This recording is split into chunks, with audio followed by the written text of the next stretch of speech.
Hi, I'm Dr. Cynthia Clark, acupuncture physician, applied clinical nutritionist, creator of Energy Evolution, president of Longevity Wellness, and I'm a two-time Ironman, and I'm getting ready to compete in my third Ironman race. And so that means that I have exactly the same problems that you probably do, which is, what the heck do I eat? How do I get through life? How do I get enough sleep? How do I get the right kind of food at the right time and, be a good human in the journey? And so this round has been a journey of a lot more discovery for me. And I just wanted to share kind of some of those thoughts with you. So many times, probably the question I single most get asked the most is, what do I eat? What do I eat? What do I eat? What's the right way to eat for me? And I don't have an everybody should eat this way meal plan.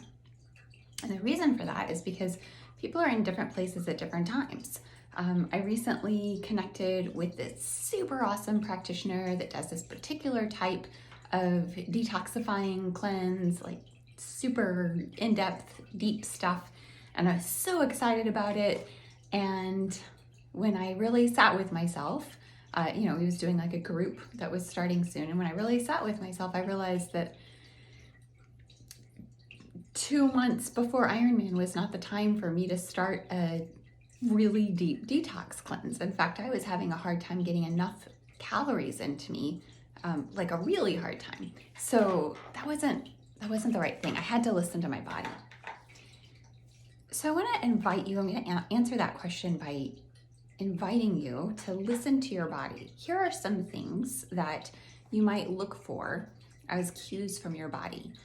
So first of all, do you tend to be tired, like fatigued, or do you tend to be hangry if you don't get food right at exactly the same time every day? Do you tend to have aches and pains a lot? And do you tend to be like just moody, have trouble regulating your emotions? And do you have enough energy to do what you need to do throughout the day? So if you are in the zone, we're just calling it in the zone, right? You're feeling good, you're having a good day, you're behaving as the human that you would like to be. How long does that last, and what nutrients work for you? But like even before that, just observe yourself. Think about times that happens, and what were the recipes for you being a good human? This is how I talk with myself. Like, I did some good humaning that day, or another day, like I could have done better.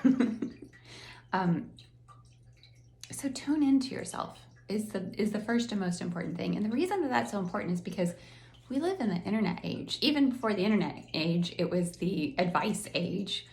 Everybody always wants to tell you how to do things. Everybody always wants to tell you what to do. And there's lots of great information out there.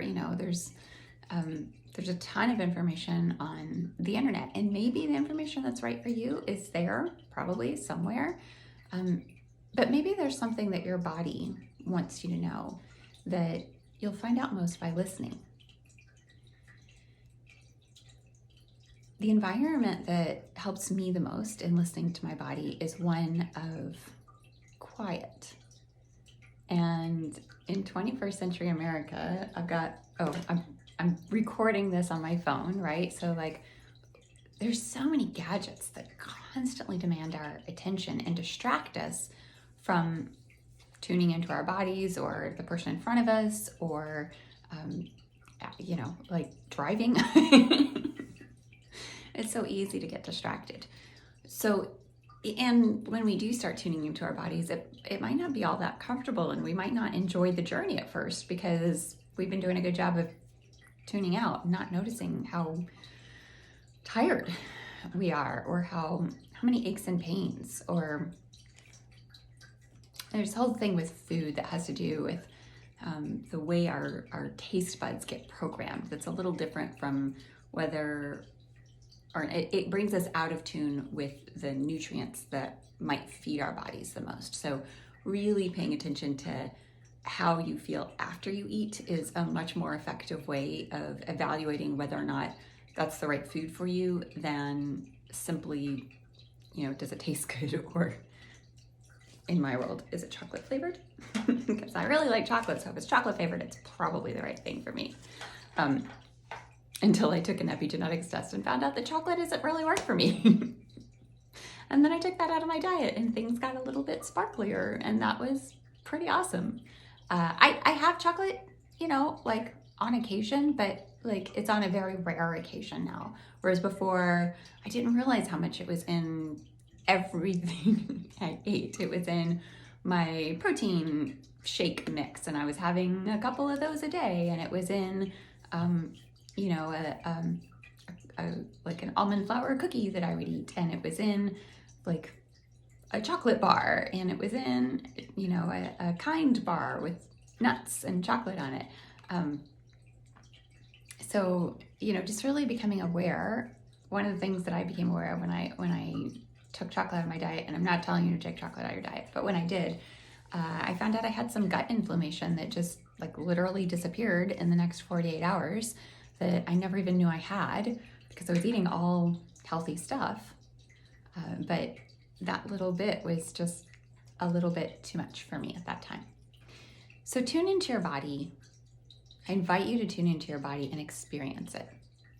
Really observe what works for you, right? So sometimes, that might be a piece of fruit. One of my girlfriends said her husband had made her healthy cookie dinner, and then she had a little asterisk and said the healthy part does not indicate healthy for the body, but rather healthy marital relations.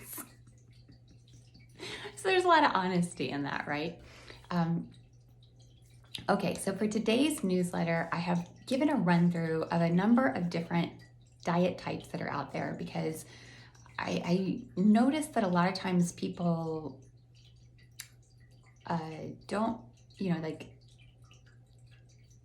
I'm just going to say it.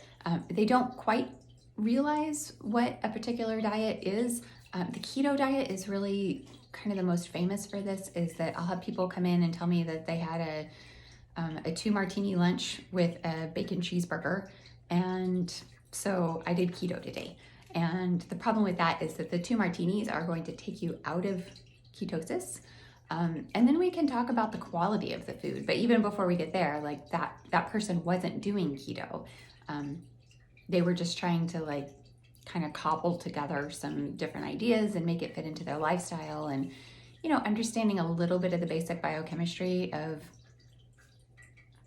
be very careful about mixing fats and sugars, because that's where all of our junk food tends to land, whether it's dessert food, like cake or ice cream, our favorite little snacks that are so delicious, but we have always culturally held those as treats, not as everyday meals or lunches. So I wanted to share a little bit of the breakdown of the different styles.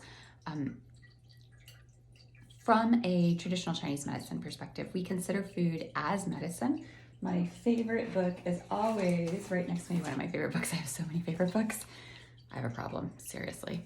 Anyway, this one is called Helping Ourselves, and it's a just kind of like down to the basics of Chinese medicine. So it's going to walk you through what different aspects are, like qi stagnation, and then what foods to eat to help clear qi stagnation and move energy through the body a little bit more. If you are finding yourself being lackadaisical and just kind of wanting to sit around, then that might be an issue of qi stagnation. It might be an issue of blood sugar regulation. Those can both be tied together. There's just so many different theories about food and food science. And over the years, it's been very important to me to test my theories. I'm an engineer turned acupuncturist, so I always want to test things, right? And the best way that I have found to test nutrition theories is through athletes, because they are creating a high inflammatory environment rapidly, quickly, in a healthy way. And they're very in touch with their bodies. And so we can observe their performance and their metrics and their numbers well with their with their chosen food plan.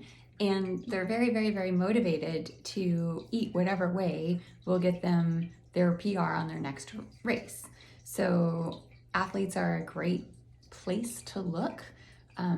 The science and the biochemistry is important, but I'm always really interested in the testing lab, and because I'm so interested in testing it, I have to do it myself because I would never tell anyone to do something with their diet or their lifestyle that I wouldn't be willing to do myself. So, when I tell people these crazy, insane things like go to bed before 9 o'clock at night, I do that myself. And I know that there's there can be struggle to that, but there is such great benefit. Again, not saying that's the right thing for you right now, just showing my street cred. So that's what we're going to talk about in today's newsletter. I hope that this is helpful for you. I am happy to chat with you. I offer free meet and greets for new clients that are 10 minutes. And you can book those on my website through the longevitywellnessclinic.com book now button. And if there's something, that we can answer and get you off on the right foot there, then that's great. If you'd like to move forward with an initial consultation, then that is, if we do it remotely, it's an hour. If we do it in clinic, it's an hour and a half. And we go through our full diagnostic procedure there so that we can tune in to where is the right meal style to start with for you. And I would just really love to help you with that. My own journey over the past several years in getting my health stronger and better and Ironman-y has been so incredibly rewarding, and I've learned so much, and it's been so hard. And I would love to help you take even a step, even a water walking step. Water walking is awesome, by the way. So I'm really happy to help. I'm Dr. Cynthia Clark, and that's good medicine.